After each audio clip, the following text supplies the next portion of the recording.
ঈদ মোবারক সবাইকে। আসলে প্রবাসে যারা থাকে তাদের জন্য ঈদ বলতে কিছুই নাই, জাস্ট একটা সাময়িক সময় পার করার জন্য। ঠিক তেমনই একটা দিন পার করলাম আজকে।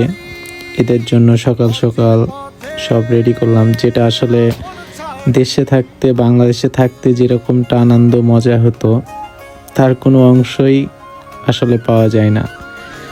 তো সকাল সকাল রেডি হয়ে পাঞ্জাবি পইরা, তারপরে উজু টুজু কইরা তারপরে আমরা রেডি হই মসজিদে যাওয়ার জন্য। মসজিদটা আমাদের বাসা থেকে একটু দূর আছে, প্রায় 30 কিলো দূরে। এই জন্য সকাল সকাল বেরোতে হবে। সকালে ঘুম থেকে ওঠার পরে রেডি হয়ে তারপরে আমরা স্টেশনে পৌঁছে তারপরে আমরা ট্রেনে চড়ে মসজিদের উদ্দেশ্যে রওনা দিলাম।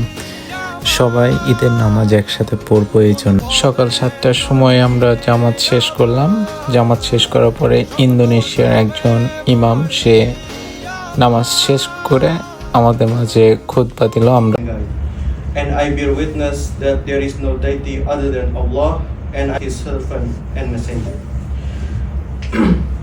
Allah subhanahu wa ta'ala says in Surah Al-Imran, শেষে আমরা একে অপরকে কোলাকুলি করলাম, একটা আনন্দ ভাগাভাগি করলাম। তারপরে তারা আমাদের জন্য খাবারের কিছু ব্যবস্থা করছিল, আমরা সবাই মিলে একসাথে খেলাম।